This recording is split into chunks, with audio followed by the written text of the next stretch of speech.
Hello दोस्तों, welcome to माँ जान माय चैनल नेम। तो बहुत ही इम्पोर्टेंट बात मैं आप सबसे बताना चाह रही हूँ कि सास बहू में पटता क्यों नहीं है। बहू ही बदमाश होती है।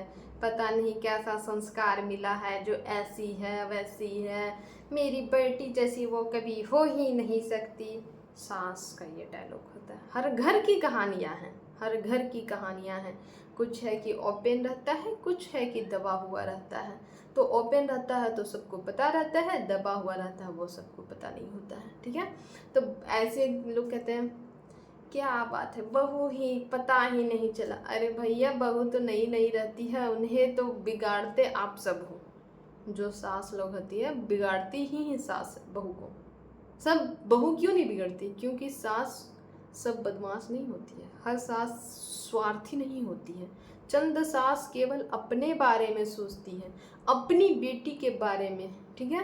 बहुत सास तो होता है कि बेटे बेटे में भी करती है, क्या उसको कहते हैं, परायापन। जैसे ये कहती है कि पांचों फिंगर बराबर नहीं होता है, लेकिन माँ का ममता तो बराबर होता है। माँ का ममता तो कोई नहीं बांट सकता है। बट माँ भी है ना, छलिया होती है। बहुत ऐसी माँ है ना कि बड़े बेटे को खूब यूज करेगी, खूब यूज करेगी, और छोटे बेटे को बाबू बना के रखती है। तुम तो अभी बाबू हो, मेहनत खूब कर रहा है मेरा बच्चा, बाबू है, ये है। अब बड़े बेटे को जैसे कि वो बैल ही पैदा होता है, बैल है, वैसे उससे यूज किया जाता है। नहीं कहा जाता सोने का अंडा देने वाला मुर्गी, प्यार से बात करो वो अंडा देगा सोना का। और फिर काम निकल गया तो भैया हमके फिर 6 महीना इंतजार करो, सोने के मुर्गी है वो, अंडा देने वाला, सोने का अंडा मिलेगा, प्यार से बात करो। तो ऐसा होता है। बहू परेशान रहती है कि भैया कब तक चलेगा, कब तक मैं ऐसे बर्दाश्त करूँगी। बहू रानी समझते समझते कहे कि कहा जाता है अक्ल का चाव, जो कहते हैं देहाती में अक्ल का चाव। तो उम्र जैसे जैसे गुजरती है ना, वैसे वैसे अक्ल आता है। ठीक है। तो नई शादी होती है तो समझ ही नहीं आता है, और जैसे जैसे समय आता है ना, वैसे वैसे लोगों को पहचानने की क्षमता बढ़ते जाती है। क्योंकि उस घर में ज़्यादा वक्त आप गुजारोगे ना, मायके नहीं ससुराल में रह के आप लोगों को रंग ढंग सब देखोगे ना, तो आपको समझ में आ जाएगा कि लोग आपको यूज कर रहे हैं। और जैसे ही यूज आप हो जाओगे, आपको जैसे दूध में से मक्खी निकाल के फेंक दिया जाता है, वैसे आपके साथ ट्रीट किया जाएगा। इसीलिए मैं कहती हूँ कि आप अपने शुद्ध बुद्ध के साथ आप अपना घर गृहस्थी चलाओ। ठीक है। जो भी बड़ी बहू जो भी परेशान हो, बड़ी बहू तो परेशान रहती ही हैं, और जिनके घर में अगर ननद हैं वो तो भैया पूछो नहीं कि उनकी हालत क्या होती है, बहुत परेशान रहती हैं। बात ऐसा होता है ना कि अरे भैया, लगता है कि जैसे ननद को कितना बुद्धि ज्ञान होता है, इतना बड़ी बड़ी बातें करेगी ना कि आप भी मतलब सरप्राइज रह जाओगे। और जब खुद की बारी है, मुझे कहाँ पता ये सब, आप पता नहीं। और जब खुद पे गुजरती है ना, तब ऐसे तो लगता है कि जैसे उन्हें कुछ नॉलेज ही ना हो। अजीब अजीब, मतलब ननद अपने आप को भैया ऐसे हमेशा ही, मतलब ये पुराने जमाने से चलता आ रहा है। ननद भाभी में बनता नहीं है, हर ननद भाभी में नहीं बनता है। सारे ननद भाभियों का नहीं मैं कह रही हूँ, चंद ऐसी ननद भाभी हैं उनमें नहीं बनता है, सारी नहीं। क्योंकि कुछ ननद भाभी अपने आप को ना ज़्यादा महान समझती हैं, और कुछ लोग तो ऐसे होते हैं ना कि रहते हैं दलदल में, अचानक देख लेंगे ना तो उन्हें तो पता नहीं सुध बुध ही खो देती हैं वो। पता नहीं उन्हें लगता है जन्नत मिल गया। अरे भैया, हो जमीन में ही मिलना है तुम्हें। ठीक है। आए हो लंगा लंगा ही जाओगे, जितना दिन है उतना दिन हंसी खुशी मिलजुल कर रहना चाहिए लोगों को। ठीक है। तो लोग क्या करेंगे पता नहीं, बदले का भावना भाभीियों से क्यों वसूल करती हैं। जब तक काम रहता है, यूज करना होता है, तब तक लोग यूज करते हैं। जैसे ही काम निकल जाएगा, हम कौन तुम कौन। और लोगों को लगता है कि भैया जिनके घर दो दो भाई रहते हैं ना, तो उनके घर की बताती हूँ मैं, वो क्या करेंगे, वो ननद लोग, एक दो भाई हैं, चलो बड़ी भाभी नहीं, छोड़ो ना, हटाओ ना, मेरे तो दो भाई हैं, बड़ी भाभी से नहीं बात करेंगे, छोटी वाली आएगी ना, उनके दिमाग में तो ये सेट रहता है कि मेरे तो दो भाई हैं, बड़ी वाली से नहीं बनेगा, छोटी वाली से बात करूँगी, छोटी वाली को बहुत प्यार मान करूँगी, ये करूँगी तो वो मुझे मानेगी ही। लेकिन ये नहीं समझती वो भी भैया बहू ही रहेगी। उसके दिमाग में कहीं ना कहीं ये बात घर करेगा कि क्या कारण है कि बड़ी वाली भाभी से बनता नहीं है। कारण क्या है कि बड़ी भाभी से बनता नहीं है ननद को। ये बात कभी आपने दिमाग पे जोर डालिएगा, ज़रूर सोचिएगा। लेकिन कुछ वैसी होती हैं जो उसी में मिल जाती हैं, कुछ वैसी होती हैं कि उसी में मिल जाती हैं कि है चलो ना उसको जलाते हैं, ये करते हैं, मज़ा लिया करो। आज के डेट में ज़्यादा लोग मज़ा लेते हैं, दूसरे को तकलीफ़ देके खुद मज़ा लूटते हैं।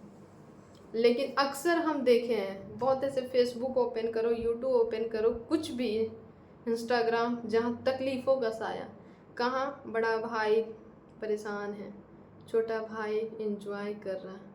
हर घर की कहानियाँ हैं। बड़ा भाई है तो उसके माथे पे सारा टेंशन दे दिया जाता है कि तुम बड़ा है, तुम्हें ही करना पड़ेगा, तुम करोगे क्यों नहीं। और जब उनकी ज़रूरत पड़ती है ना तो लोग ऐसे मुड़ जाते हैं जैसे कि फिर दोबारा ज़रूरत ही नहीं पड़ेगा। आज का डेट में यही चल रहा है। पता नहीं लोग इतना ईगो क्यों रखते हैं। और बहुत ऐसे लोग हैं ना कि नहीं कहा जाता, मिट्टी के घर में रहते हैं, छोटा सा मिट्टी के घर में रहते हैं, अचानक वो टाइल्स वाला घर में चले जाते हैं ना। बहुत ऐसे लोग हैं, बहुत ऐसे लोग हैं, मिट्टी के घर में रहेंगे या नॉर्मल घर में रहेंगे, अचानक उन्हें टाइल्स का घर या थोड़ा सा अच्छा मिल जाए, उनसे थोड़ा सा अच्छा घर मिल जाए तो उन्हें लगता है कि जन्नत में आ गई हूँ मैं, चलो मुझसे बड़ा तो कोई है ही नहीं, ऐसा उन्हें लगता है। अपने आप में ईगो में रहने लगते हैं लोग, पता नहीं किस बात का। लेकिन ऐसा बिल्कुल नहीं होना चाहिए। इसी वजह से कहते हैं सास भी अगर मिला कर चली अच्छे से रहीं। कभी सास मतलब जितना बेटी और बहू में अंतर करती है ना, जितना बेटी या बहू में अंतर करती है। मैं एक किस्सा बताती हूँ, मेरे साथ खुद जो गुजरा है वो मैं आपको बता रही हूँ। जैसे कि लोग को ईयर रिंग हस्बैंड देते हैं, ठीक है, ईयर रिंग मुझे मिला था, सुई धागा बहुत ही चला था, अच्छा लग रहा था उसमें, मुझे मिला, ठीक है। मुझे टच मतलब मैंने बोला कि अभी मैं नई हूँ, आप थोड़ा संभाल कर इसे रख दो।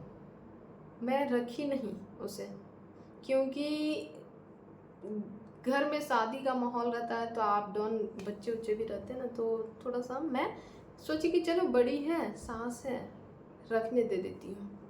मुझे क्या पता था कि उनका मन में कुछ और ही है। वो क्या कि मैं एक दिन सोची कि चलो ईयर रिंग एक ही पहन पहन के थक गई हूँ, थोड़ा चेंज करती हूँ। तो मैंने बोला कि मैंने आपको जो ईयर रिंग दिया था वो कहाँ है, थोड़ा सा दोनों में पहन के, मैं कहाँ रखी हूँ याद ही नहीं है। ऐसे वो बोली कि कहाँ हम रखे, याद ही नहीं है। हम बोले कि हम तो देखे थे आपको इस जगह पे रखते हुए, आप ये खोलो, तो पक्का तुम्हें याद है। हम बोले हाँ मुझे याद है, आप खोलो। मिला, देखो नियत में चलो इतना तक बोल दिया। बहू को तो ये बात पता चल गया कि उन्हें देने का इच्छा नहीं है। अरे भैया तो पहले ही नहीं देते ना, आप मना करवा देते कि नहीं बेटा मत दो, मुझे पसंद है ये, ठीक है। तो वहाँ तक तो बात की बात हुई। वहाँ तक के बाद फिर क्या हुआ कि जब हमने मांगा, मिल भी गया उसी जगह पे, ठीक है। जब दी तो फर्स्ट में भाई मेरा हक था उस पर, तो थोड़ा सा आप भी समझ रहे हो मैं क्या कहना चाह रही हूँ। मेरा हक था, फर्स्ट में था, तो मैं पहनती उसे। क्या कि वो अपनी बेटी को पहना कर रखाती है, इस पर बहुत ज़्यादा खूबसूरत लग रहा है, सुंदर लग रही है, इस पर खिल रहा है, जो बात होता है। तो वो बोल रही थी ऐसे, मुझे तो थोड़ी थोड़ी, अब मैं भी हूँ भाई। और रही बात हस्बैंड का दिया हुआ गिफ्ट, तो थोड़ा सा तो चिड़चिड़ा तो रहता ही है मन में कि मेरा है भैया, अब इतना ही था तो एक और मंगवा लेते, आप ले लेते हैं, भाई से ही मंगवा लेते हैं, ठीक है। तो दी, पहनवा दी, फिर हम कुछ नहीं बोले, थोड़ा सा मेरा भी मन छोटा हो गया कि चलो ठीक है कोई बात नहीं है। तो फिर क्या मन में आया, दी मुझे कि हाँ ले लो तुम्हें, ले लो, पहनना है तुम्हें ना, ले लो, लेकिन ऐसने बनवा के दे देना। हम बोले ठीक है। तो दे दिए, पहन लिए। पहनने के बाद अजीब चेहरा उतरा उतरा लगा कि जैसे कि क्या कौन सा संपत्ति हमने ले लिया उनका, कौन सा संपत्ति ले लिया, ऐसा चेहरा उनका उतरा हुआ था। लेकिन उस समय मैं कोई रिएक्ट नहीं की, क्योंकि मैं उन्हें समझना चाह रही थी कि वो ऐसा हरकत कर क्यों रही है, क्योंकि उस पर तो मेरा हक था ना, हमने इग्नोर कर दिया। तो बहुत ऐसी सास अजीब अजीब हरकत करती है।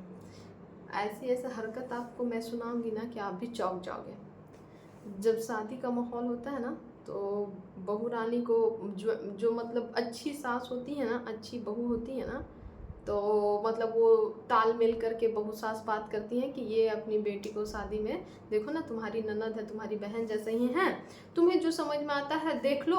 और बहुत ऐसी सास हैं जो वो सोचती है कि हम अपनी बेटी को भर दें, इसी बार ना भरना। ये नहीं समझती हैं कि वो तो अभी शादी का घर है, और हमेशा जब बेटी चली भी जाती है तो बेटी भाई बेटी है, अब वो मतलब हमेशा देने तो लगा ही रहता है। लेकिन सास लोग क्या करती हैं, जितना बैग में जगह है जो भी मिल रहा है इधर ठुसो इधर ठुसो इधर ठुसो। मैं जहाँ गई थी एक जगह की बात, एकदम रियल सच्चाई घटना मैं आपको बता रही हूँ।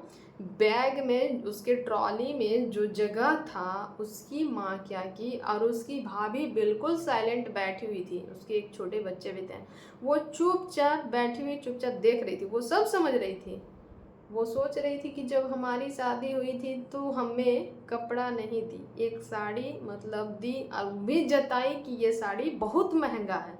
और उस साड़ी को जब हम सब ने देखा तो वो एक क्या बोले, सड़क छाप साड़ी कहो आप या कुछ भी कहो, कहे कि वो जो साड़ी उसको मिला था, जो मैंने देखा था, वो कचड़ा नहीं चुनती है, उसको पहने हुए देखे थे। तो सोचिए उस बहू पे क्या गुजरी होगी जब वो साड़ी वो पहनी होगी और वो कचड़े वाले को देखी होगी वो साड़ी पहने हुए, तो उसके मन में क्या फीलिंग आया होगा।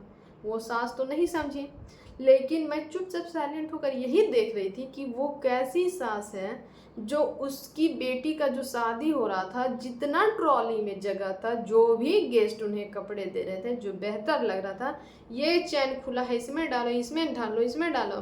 तो उधर से एक उनके रिलेटिव आते हैं, कहते हैं कि एक ही बार में नहीं सब भरना है, अभी तो आना जाना लगा रहेगा, अभी आना जाना लगा रहेगा, अभी शादी करके चली जाएगी, फिर जाएगा, क्या सब विधि होता है, खनौरा ये सब भाई लेकर जाता है, वो सब अभी चलता रहेगा, ठीक है।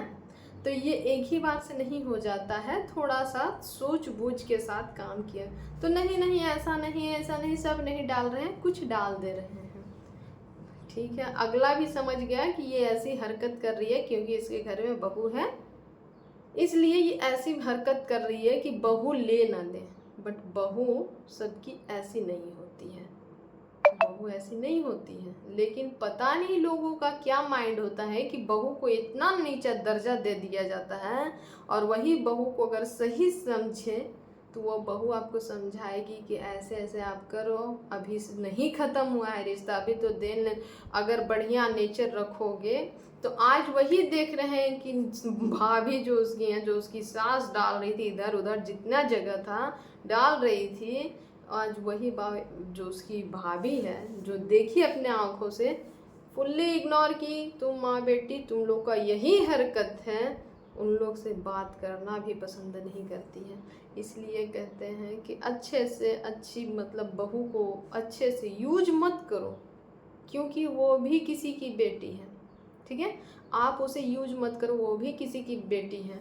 आप वो भी चाहते हैं कि अपनी बहू को उस लायक बनाएं, उस इज्जत दें, बेटी जैसा ही थोड़ा सा सलाह मशवरा ले लें, तो उसमें आपका क्या जाता, कुछ नहीं जाता। उसको भी थोड़ा अच्छा फीलिंग आता कि देखो ना मेरी सास मुझसे पूछ रही है, कर तो मैं ही रही हूँ सब कुछ, मुझसे आकर पूछी तो अच्छा फीलिंग आएगा, ठीक है। ऐसा बिल्कुल ना करें कि सारा मतलब फिर दोबारा कोई रिश्ता ही ना हो। तो इस वजह से अगर अच्छे से रहोगे, और आज वही देखो, आज ऐसे मुकाम पे वो रिश्ता है जहाँ मैं देख रही थी उनको कि आज वो जो माँ बेटी से वो बात भी नहीं करती है, क्योंकि उस समय तो वो कुछ रिएक्ट नहीं की, बोली नहीं, ठीक है। बाद में उसे समझ में आया कि उसे उसके हस्बैंड को केवल यूज किया जा रहा है, उसी का सारा प्रॉपर्टी है, सब कुछ है, बट सब कुछ दे दिया जा रहा है उसे, उससे पूछा भी नहीं जा रहा है, उससे सलाह मशवरा भी नहीं लिया जा रहा है। तो वो भी क्या कि फुल्ली इग्नोर की, तुम लोग का यही आदत है, तुम लोग नहीं बदलने वाले हो, क्यों ना भैया हम अपना ही रास्ता मोड़ लें, ठीक है। तो यही होता है कि अगर आप समझ जाओगे तो आप बेहतर धीरे धीरे बन जाओगे वो कचड़े से निकल के। अगर कचड़े वाले लोग के साथ रहोगे तो नेचर भी कचड़ा जैसा हो जाएगा। अगर अपनी बहू को बेटी जैसा मानोगे तो बहुत ही बेहतर होगा, और जितना बेटी को मानोगे उतना बहू को। कोई भी काम करने से पहले एक बार अपनी बहू से ज़रूर सलाह लेना, बहू को भी अच्छा लगेगा। कभी भी किसी घर में झगड़ा ही नहीं होगा। झगड़ा इसी वजह से होता है कि आप बेटी को बहुत ही मान सम्मान दे देते हो। अक्सर घर में देखोगे, अक्सर घर में, जिस घर में बहू नहीं बसती है, लड़ाई होता है, कारण होता है बहू। बहू को अपना घर नहीं संभाला जाता, वो आकर अपना मायके में संभालने की कोशिश करती है। वो अपनी माँ का कान भर भर के पूरा घर बिगाड़ी रहती है। तो अक्सर घर में, जिस घर में बहू नहीं रह पाती है, जिसे देहाती भाषा में बास नहीं ले पाती है, बहू उस घर में नहीं रह पाती है, कारण बस है शादीशुदा ननद एंट्री करती है, ज़्यादा उसमें ताक झांक जो करती है, मसाला डालते रहती है ना, इसके वजह से वो घर बसा नहीं रहता है। तो वही मैं कहूँगी, सारी सासू माँ हो या ननद हो, प्लीज़ अपनी अपने घर संभालो। जो भी शादीशुदा ननद हो या कुमारी हो, जो आप लोग अच्छी हो तो उसको दिल से धन्यवाद। और जो भी शादीशुदा इस टाइप में हरकत कर रहे हो, प्लीज़ आप अपना घर संभालें, ना कि भाई भाभी का घर फोड़े, अपनी माँ का आने वाला समय बर्बाद करें, ठीक है। पहले आप अपना घर अच्छे से संभालो, अपनी सास को अच्छा सा दर्जा दे दो, ना लड़ाई झगड़ा करो, ठीक है। तो यही मेरा कहना है। अगर वैसा हरकत करे तो आप कुछ दिनों के लिए इग्नोर कर दिया करो, लोग अपने आप अपने रास्ते पे आ जाएंगे, लोग खुद ब खुद अपने रास्ते पे आ जाएं। अगर मैं ज़्यादा बोल दी हूँ तो हाथ जोड़ के सॉरी आप सबों को, मुझे माफ़ कर देना। और पता नहीं क्यों आप लोगों से बात करती हूँ ना, तो लगता है ना कि जैसे मैं आज तक देखती आई इतने कम उम्र में, जितने भी घर देख रही हूँ ऐसा ही कांड होता है, सास बहू में क्यों नहीं पड़ता है। बहुत सारे जगह में, मैं एक हिस्सा अपना भी बताई हूँ, ऐसे ही होता, मन मुटाव हो जाता है, ठीक है। तो कारण बस यही है, तो सब इग्नोर कर दे। अगर ज़्यादा यूज हो ना तो वहाँ से आप अपना रास्ता काट लें, और नहीं तो सब लोगों को कहूँगी सोच समझ के चलें, नहीं तो खतरा और ज़्यादा, आप रोड पे आ जाओगे इन लोगों को संभालते संभालते। बस अगर कुछ गलत बोले हों तो सॉरी। अच्छा लगा हो तो लाइक सब्सक्राइब कमेंट जरूर करें। Thank you so much, bye bye.